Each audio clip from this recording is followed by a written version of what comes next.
Alright, hello and welcome back to the 2022 Stockton Masters Part 3. We're in round 9 where we have Brandon Kring against Wayne Garber. Now if you're just tuning in and didn't watch parts 1 and 2, first of all, what are you doing? Go back and watch it, because you're going to see a lot of this young man here, Brandon Kring, who has been on absolute fire today. We've seen him in, I believe, all but 1 or 2 matches on the channel today. And again, if you're just tuning in, you can see that same weird lazy 7-pin for Brandon. That's been a weird one for him all day. He's left, I don't know, half a dozen or so just like that. Just unfortunate. He's throwing good shots, just not quite getting the carry he needs. And here you have it, the myth, the legend, Wayne Garber.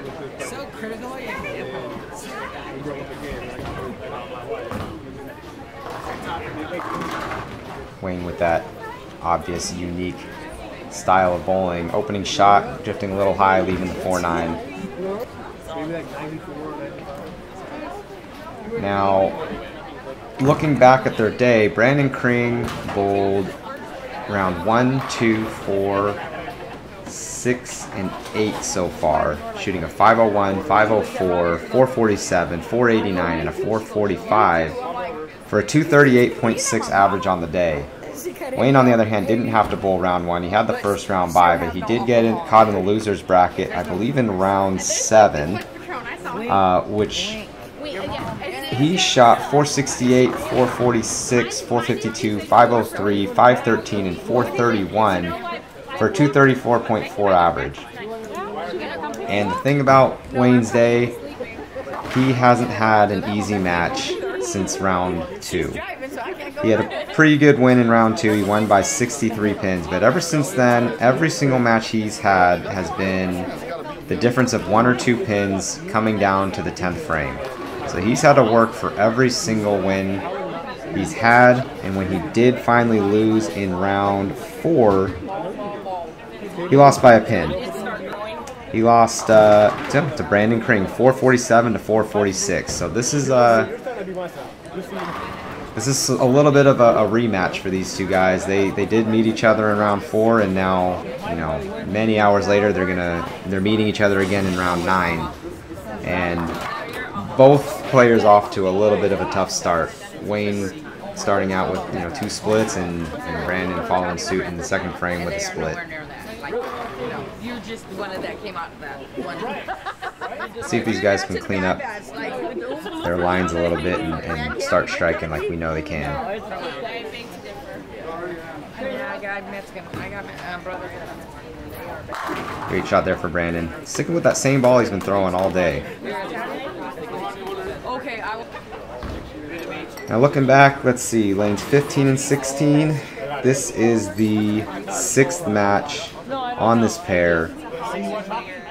This is round 9, and maybe a sign of good fortune for Wayne. He actually bowled on this very pair in round 7. So he may, and nobody's bowled on it since then, I should mention. So he bowled on it in round 7. Nobody bowled on this pair in round 8, and here he is again in round 9 on this very pair. So maybe a slight advantage to Wayne since he was the last one on this pair, but looking at the start of this game, maybe not such the advantage that you would think. Drifting a little high there, leaving the 9-pin. Gotta love Wayne's reaction. They're French. She picks up French real easy.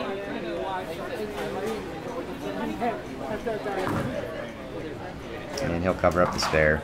No problem. Let's see if Brandon can make the adjustment on this shot. Leaving a split on this lane the last time.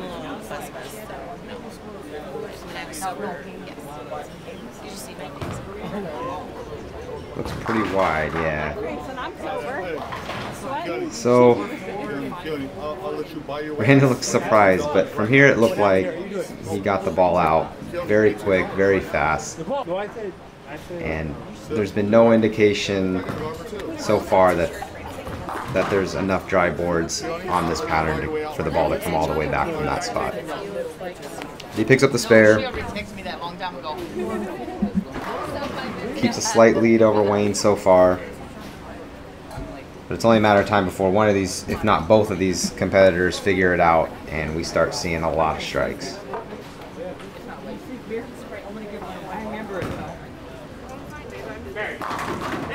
Brandon kind of, ball coming in a little bit weak. Looks like he put a good move on it. We'll have to see as the match progresses. Brandon having trouble at the line again, almost going over. We'll have to see how as this match progresses what these guys are faced with. It's really hard to tell what the pattern is like at this point. There's been so many games, and it's been a number of hours since they've been oiled. So you gotta imagine that it's no longer a house shot. You have to treat it as if it's a brand new pattern every pair you go on.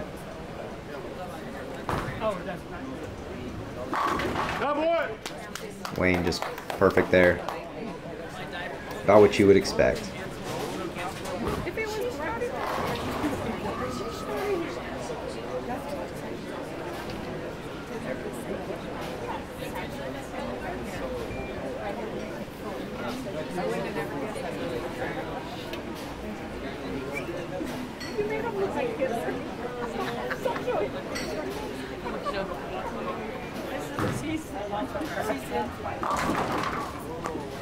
And it'll be interesting to see how this match plays out too, since both these competitors are playing such a different line.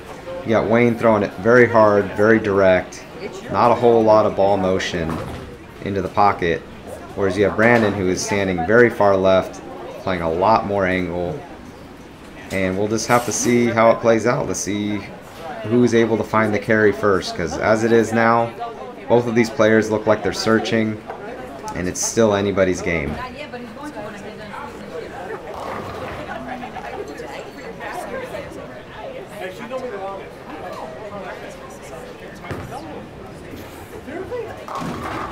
After Brandon missing the head pin right the last time on this lane, still not getting the reaction he expected, coming in light, leaving the 2-pin.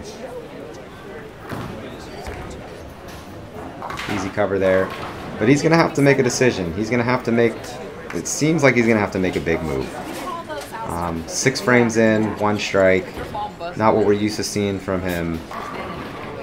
But he's fortunate that Wayne hasn't quite figured it out either, because he hasn't really lost anything. In fact, he still retains a slight lead, even though he doesn't really have a good look. And that ball reacted a lot better, but just came in a little too strong, and not sure what happened with the lane there, but he left the 4-pin, the sweep took it away. So you're not going to see it, but we had to wait a couple of minutes for the mechanic to respot that 4-pin.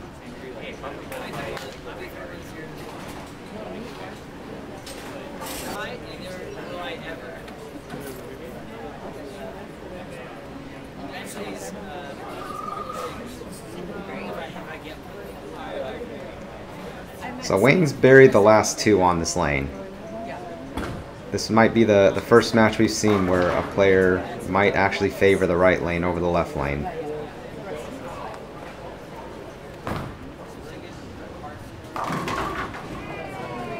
Not quite the reaction he was looking for, I'm sure, but that'll get the job done. Sends the 4-pin across the lane. Getting the light mixer, that'll work.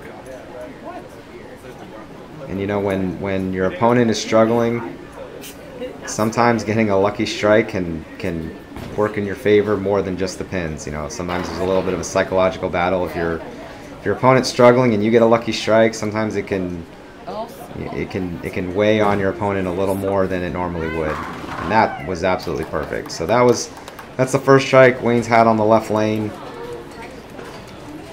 If he's feeling it, Brandon's going to have to figure it out right now. Otherwise, he's going to be on the opposite end of what he's used to. He's going to be trailing as opposed to leading.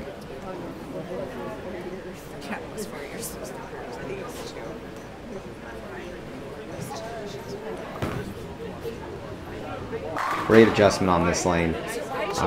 Missing light the last two. That one looked absolutely perfect.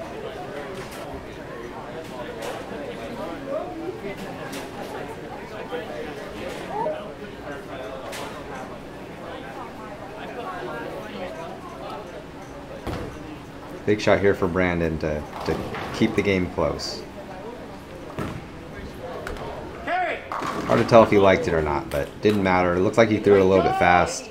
Gets the mixer. He'll take it. He knows he got away with one there.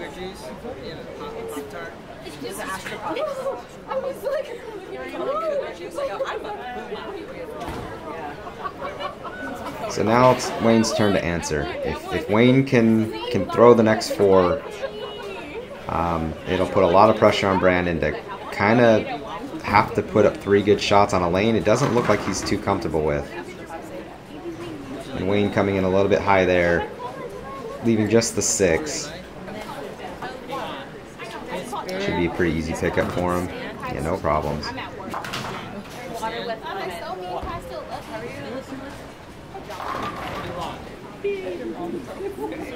don't know where my mom went.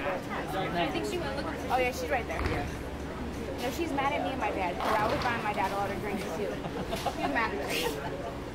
It's okay. She's like, no, I gotta go watch the baby. No, she's mad. You got Chinese food for takeout, right? That was a good shot there. My dad goes, Hard to tell what happened with the pins. Looked like the 7 was a little bit late. He went after her mom was like, you better throw that shit out. He threw it on my lawn, Becky. Oh, after they cleaned the yard and everything. My mom got mad at him. My mom was mad. My mom doesn't get drunk though. She's good. Me and my dad. That looked like a better shot. Yeah. Me, I thought I was lightweight since I had. So Wayne's going to be in the 190s. Is going to force Brandon to at least get the first strike to keep his lead. With a spare strike in the 10th for Brandon, it'll put him in the low 190s. And a good hit for Wayne. So Wayne's got that lane figured out, it looks like.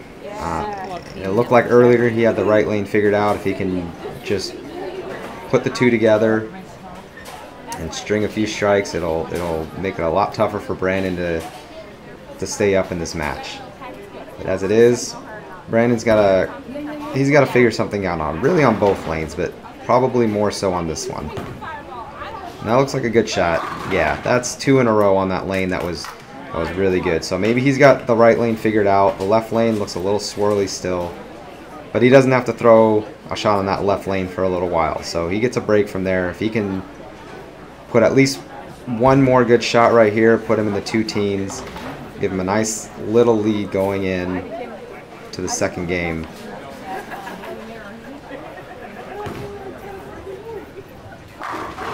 That's great. That's a great hit.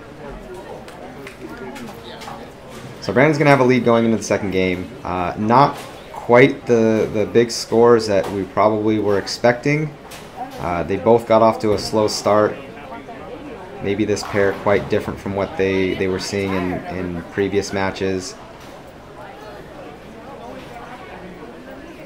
But now that they're both somewhat lined up, well, as I say that, Brandon coming in light again. Lucky only leaving the 2-pin, but it didn't really matter. 2-12, he's going to have a 16-pin lead going into the second game of the match. But I've never seen Wayne ever give up on a match, so I expect him to close the gap and make Brandon earn it.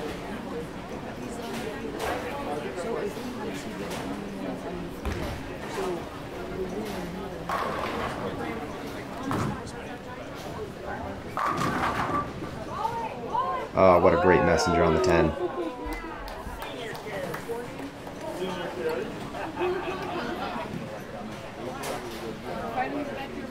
You know, all the breaks can't be bad breaks. Every once in a while, you're going to get a good break, too.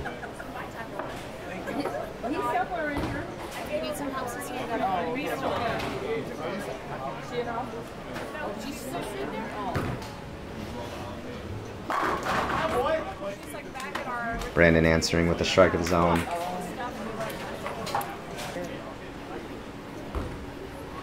So it looks like these guys have a look on both lanes. It doesn't look like it's the best look they've had all day, but if they hit their shot, it's there. At least that's what it seems like so far. But Brandon has been struggling on this lane. Again, a little light, but at this point, you'll take any strike you can get. You know, even if it's not pretty, it still can get the job done.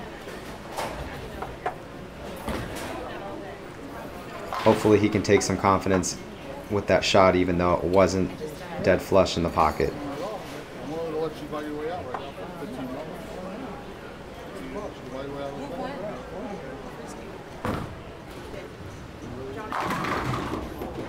Oh, and I don't know what pin that was. It was a messenger that was almost certainly going to take out that 7.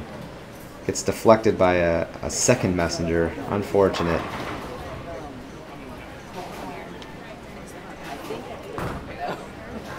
Easy cover on the spare. So that's going to extend Brandon's lead just a little bit more. He was up 16 at the start of the match, and now max score he's going to be up 36.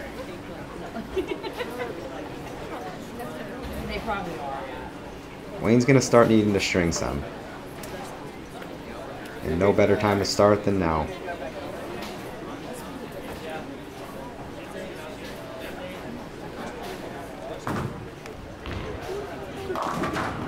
Yeah, it didn't look like he really liked it off his hand.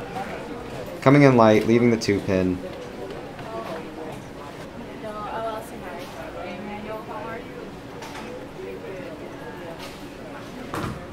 And easy spare. Oh. Alright, well, if Brandon can find a double here, that'll extend his lead to 40 plus pins. And with 7 frames left to go, every pin gets harder and harder to get back.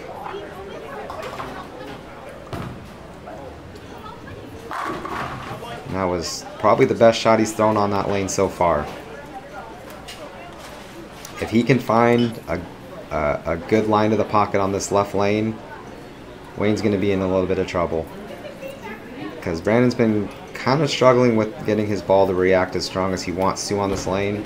He's been coming in light more often than not. He's been getting the strikes, but it's hard to throw it with a lot of confidence knowing that that's what's going to happen. And it looks like he gets it out just a little bit more, finds some dry boards, and that was perfect. So Brandon with the front 4, extending his lead just even more.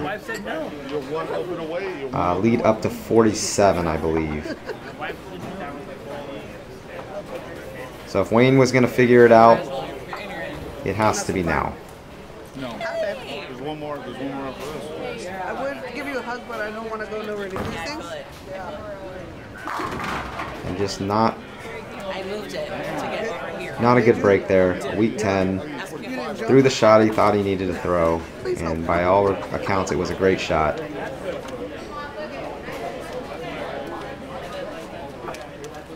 But being down in a match, he can't afford these bad breaks. He needs to start getting something to work in his favor here.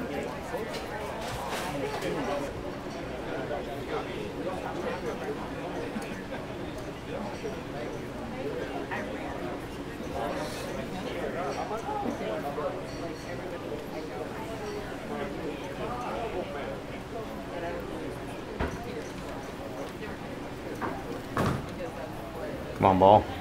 There you go.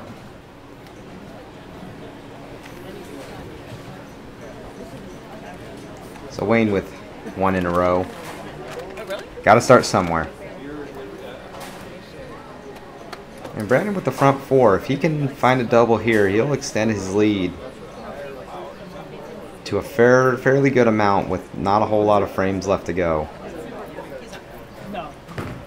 This has been his better lane as of late, and that's just another, probably the best shot he's thrown on that lane, or the whole match. I feel like that's what I said the last time he was on that lane. So he's got the right lane dialed in.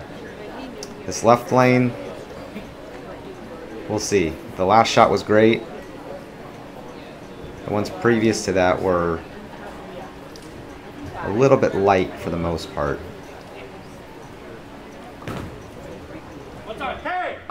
it looks like he's getting the ball a little bit out farther on lane 15, which is finding some dry boards and getting the reaction he needs. So he's playing slightly different lines on the 2 lanes, but he's looking dialed in. He's looking good. That's, let's see, 10 strikes out of the last 11 shots. So that'll get the job done. Especially when your opponent is kind of struggling to find carry. And a big double there for Wayne. He's gonna need to go off the sheet.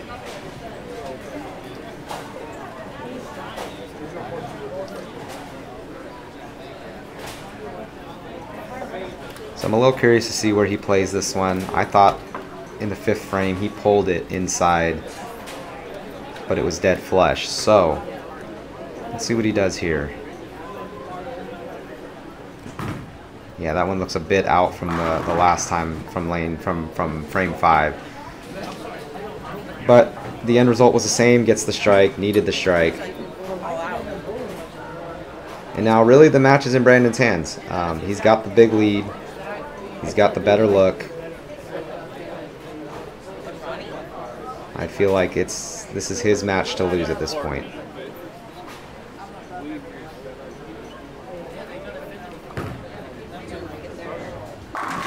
Great shot. A little high flush. Gets the messenger to take out the 7.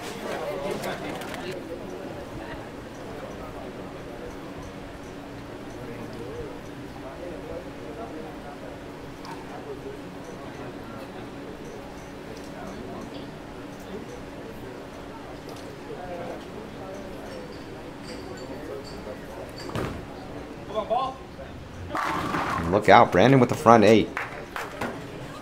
What a difference between game 1 and game 2 for both of these competitors. Both of them started out very slow in the first game, and now Brandon's gotten lined up, and he's been all but perfect since then. Wayne's found a pretty good shot, and he's had a couple of bad breaks that should have struck, and otherwise he'd be right there with him.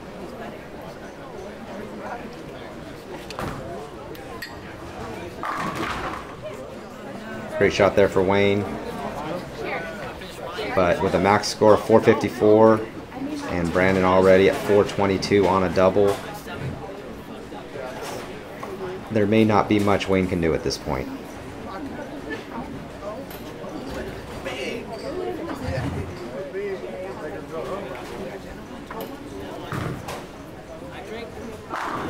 Good shot there. Now Brandon can get the strike here in the 9th. That'll put him at 452. And Wayne's got a max of 454. I'm going to go ahead and call it. Brandon's going to move on to the finals against Josh Chambliss. Wayne put up a good fight, but there's not much you can do when you're down after game 1 and your opponent goes the front 8.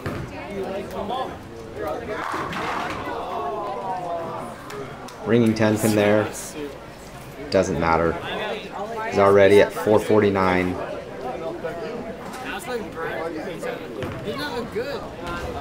Misses the 10 pin. Again, doesn't really matter.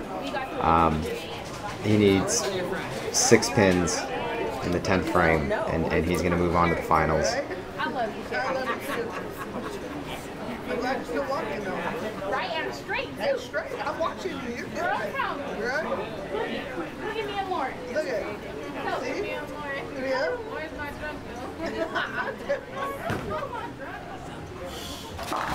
And that'll do it. That's all he needed.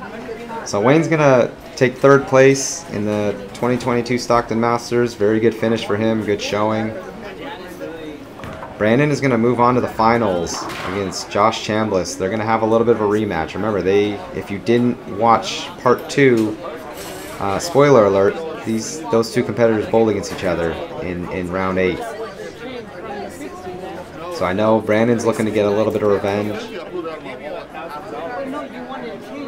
And Josh is going to try and hang on to his undefeated record through the tournament to take it down.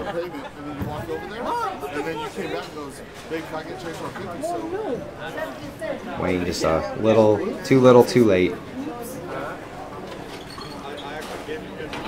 But he put up a good fight. He never gave up, and that's commendable. Brandon going to take a little victory lap here, try a different ball. That was a great look. So he's going to have some options. She said we don't have it. What happened? You don't have it, or you do have it? Great shot there for Wayne. So he's going to go ahead and finish up his game. We'll move on over to round 10, which is potentially the last round of the tournament. If you remember, this is a double elimination tournament, and Josh Chambliss is undefeated. So if Brandon is able to beat Josh in round 10, the tournament will extend to round 11.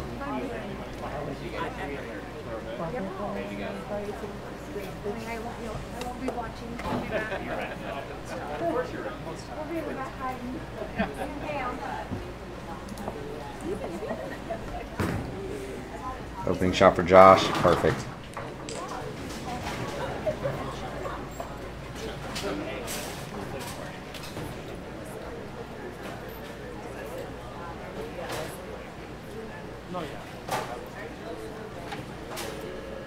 Now both these guys can arguably have the momentum. Brandon figuring out that last match and stringing a bunch of strikes, and then Josh being undefeated. You could argue that they both have the momentum on their side, which can make for an exciting match when both players feel like they're gonna win. Fireworks can happen, and a great opening shot for Brandon.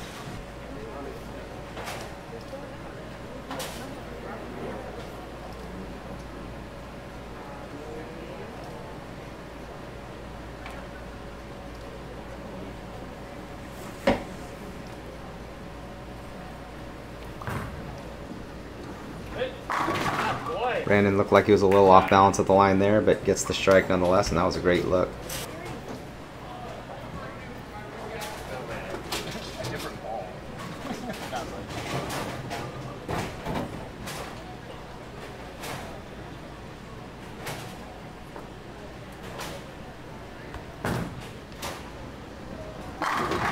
So both of these guys look like they have a great line to the pocket.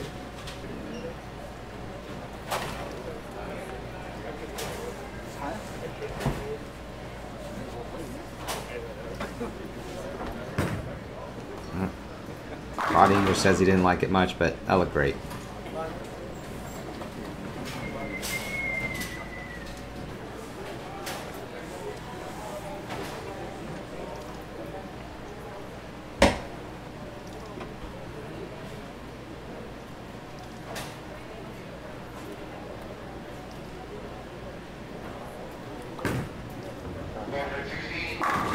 Brandon perfect again. You know, when these guys start stringing strikes like this, it doesn't really leave me much to talk about. It's just great shot, great shot, great shot. Which is not a problem. Makes my job a little bit easier.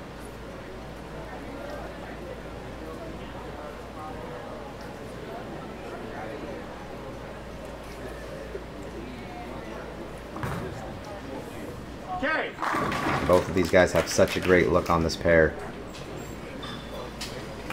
This is shaping up to be an exciting match.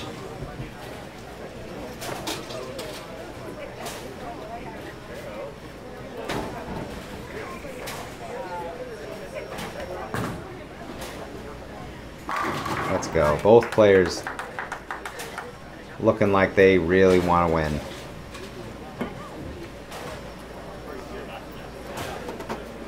Matching shot for shot. None of these 8 strikes so far have been lucky either. They've all just been pured right in the pocket. Another one.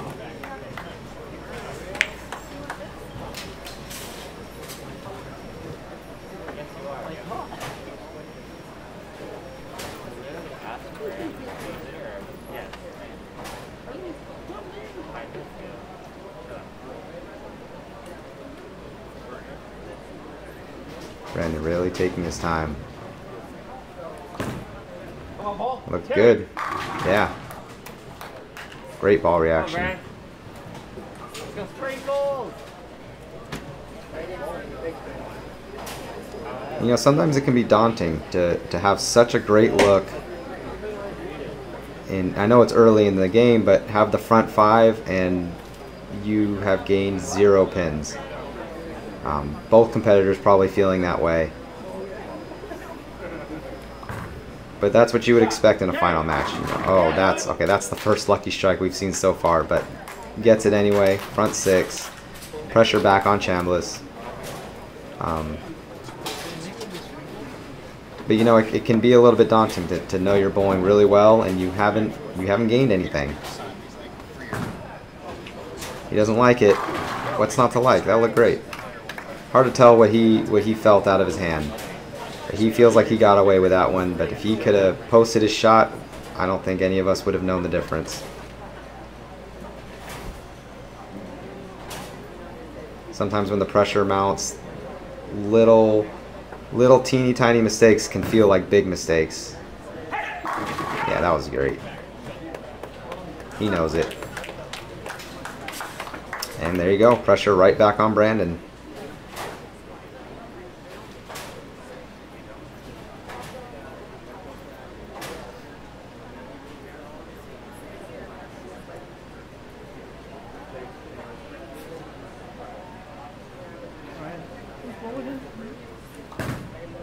Looks good. Yeah. Both players with the front 7. Who's going to blink first? I'm just going to assume that both players aren't going to shoot 600 against each other, so at some point somebody's going to fall off the string.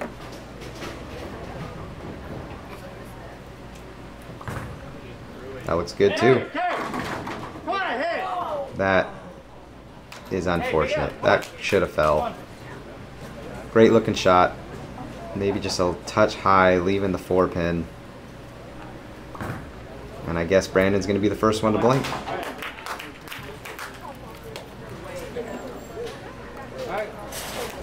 So a little less pressure on Josh, but you know, if he doesn't double here, if he leaves anything, they're right back to tied again, assuming he gets a 9 count. Just perfect there. Front 8. Let's see if he can set up the 10th frame. Maybe he can shoot 300.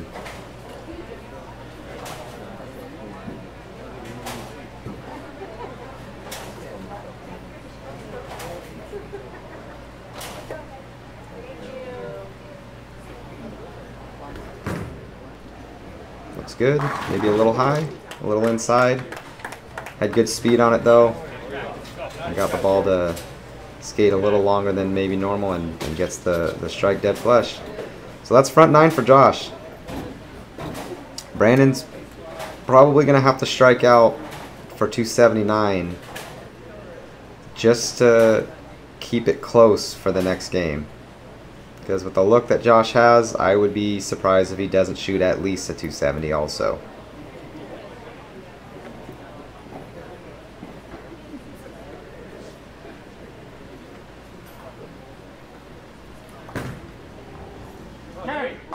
Oh yeah. Perfect shot there. I'm curious to see what he does, if he makes any move at all. He's been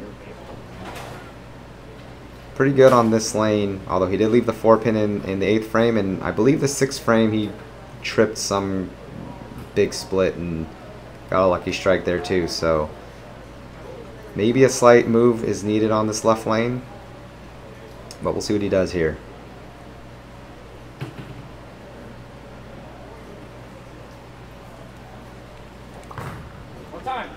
That's good. Yeah. There we go.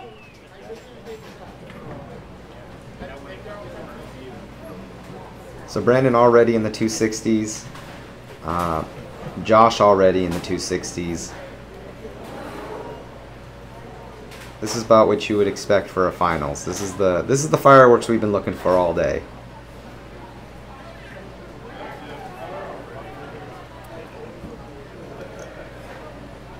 Big shot here for Brandon. This will put him in the 270s.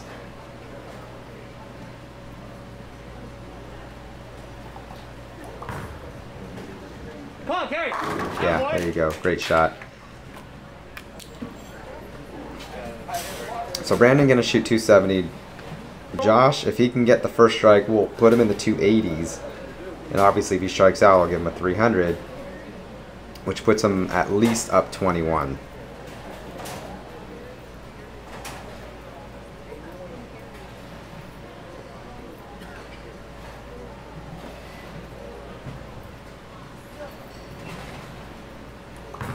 One time, baby.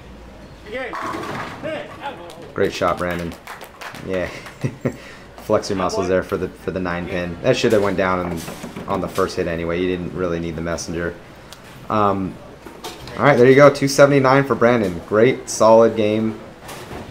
Normally, you would think he would have a pretty sizable lead going into the final game of the final match, but as it is, Josh with the front 10 already in the 280s.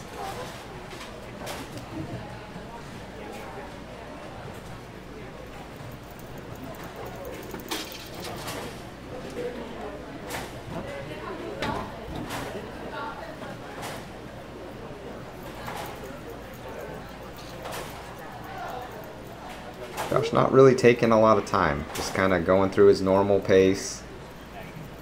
Not too affected by the front 10, just going about his business. That looks good. Little light mixer, not a problem. Maybe a little bit of adrenaline, but regardless, gets the strike he needed. And now one more for 300.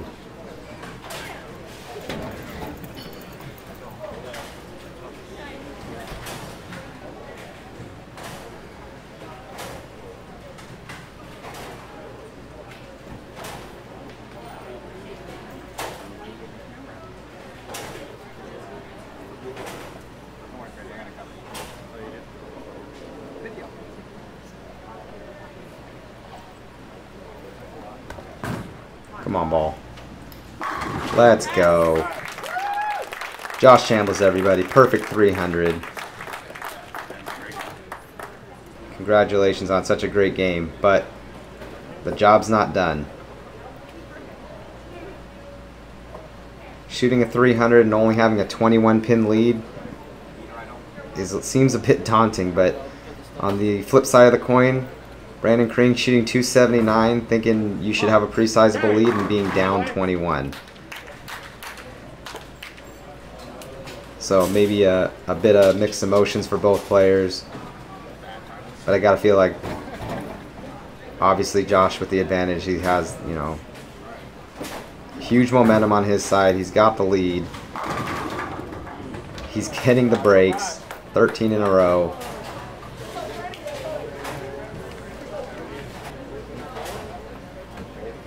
But he doesn't have a lot of room to miss. I mean, Brandon's right there. If Josh gives Brandon an opening, Brandon's looking to close that door on him very quickly. So Josh is still, even though he's shot 300 and another trip 9 there, and getting 14 in a row, he's not out of the woods. Brandon's putting up a good fight.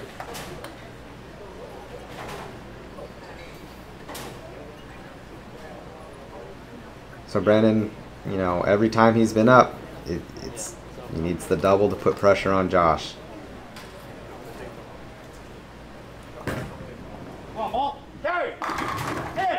And Brandon saying, yeah, Josh, I can chip a 9-pin too.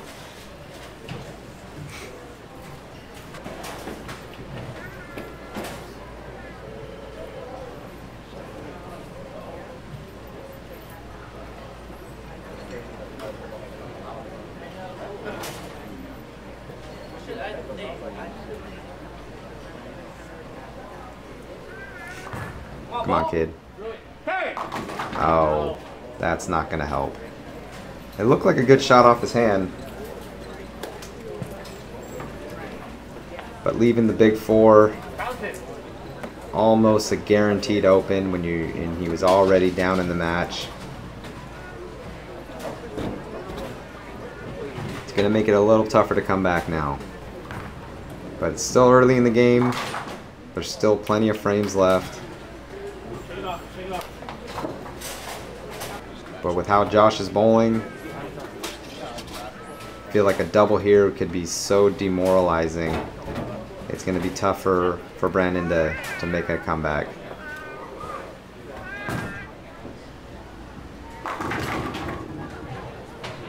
Alright, doesn't get the 10 to fall. So, first time in the match, Josh is going to have to shoot at a spare. And sometimes that can be tough, to not have to shoot at a spare for so long. Well, never mind. Picks it up with no problem.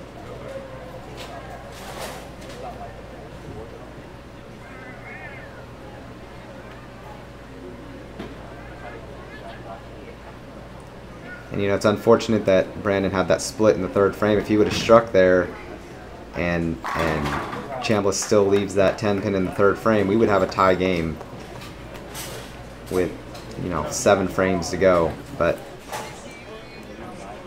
as it is, Josh has a 38 pin lead with 6 frames to go.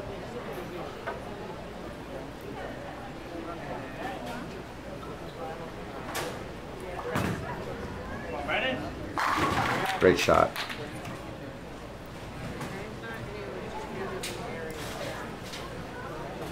So all day it's been seeming like the right lane's been a problem for Brandon on every pair he's been on, but now it looks like that's his good lane. Hard to say that the left lane is his bad lane too. He only has a 4 pin that should have fell and a mishap big 4. Because most shots have looked just like that, which you can't really say is a bad lane when you're painting the bullseye that well.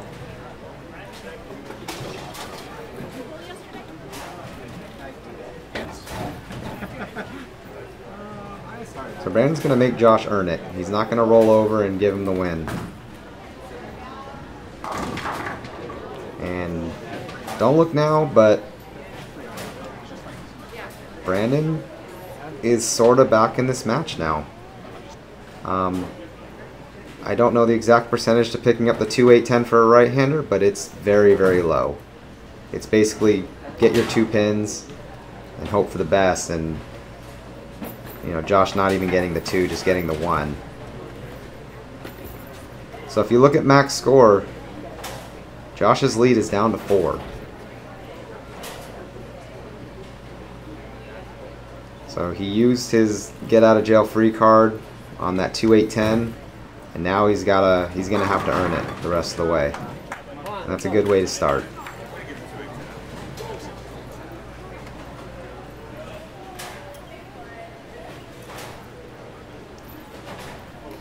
So I feel like I say it every time Brandon's up, but with a double here, he could put a lot of pressure on Josh.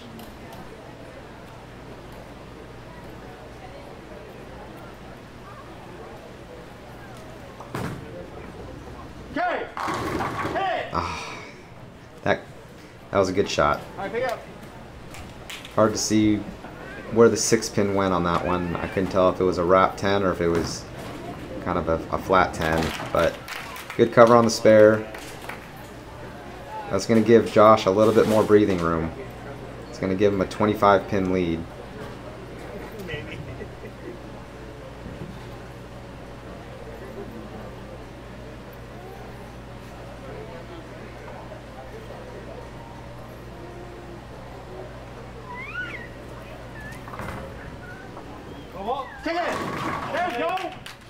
Looks like he got that one a bit inside. That's the light mixer. That's definitely the miss to make. The last time he missed out is when he left the big 4. So light mixers are definitely working for him a little bit better.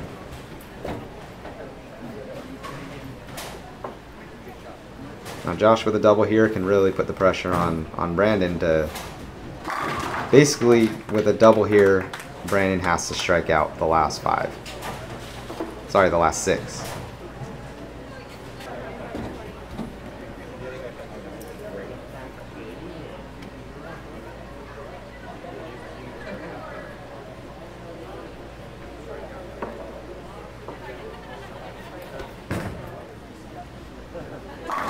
Yeah.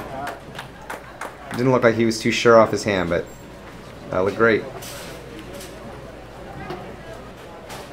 And now if Brandon wants any hope in advancing this tournament to round 11, this is a must double here.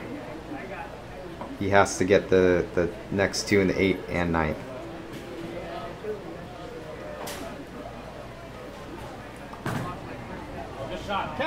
Gets the first one. That was a great shot. Keeps it alive. Come on, one more. Come on, go, go on.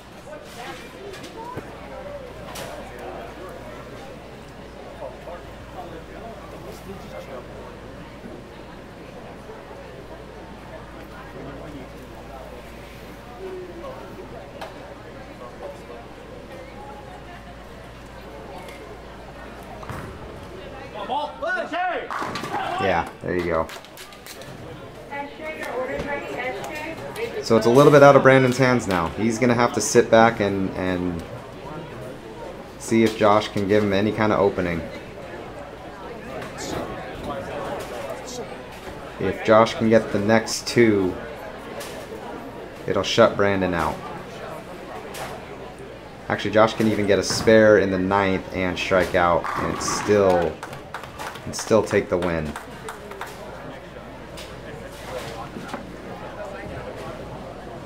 Well, he gets the one in the 9th. So with a strike here and count, Josh Chambliss will be your 2022 Stockton Masters champion.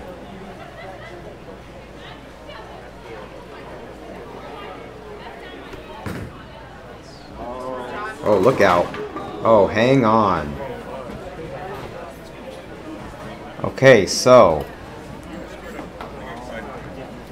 Brandon's back in this. I got to assume that Josh isn't going to pick this up.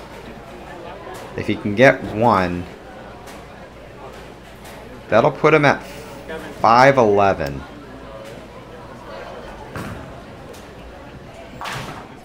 Yeah, 511, which means Brandon can strike out.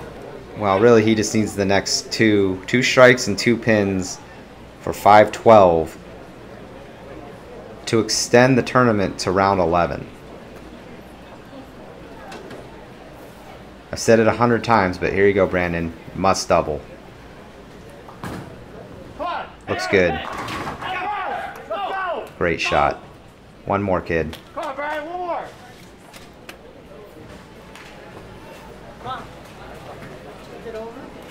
This has been his better lane, too. So he can use that to his advantage and try and gain some confidence from that. He's had 1 9 count on this lane, and the rest have been strikes.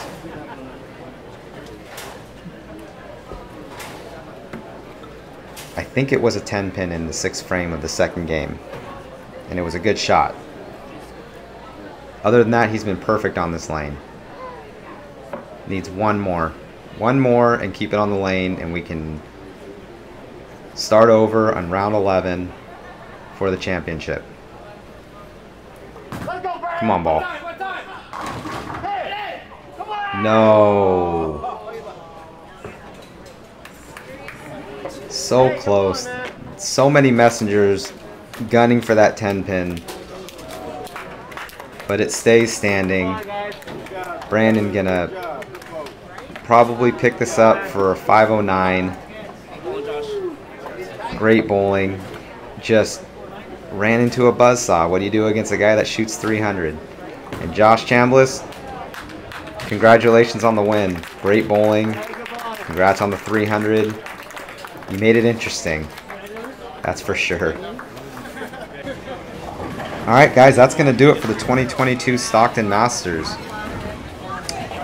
Don't forget to like and subscribe, and tune back in next time for the 2022 Modesto Masters.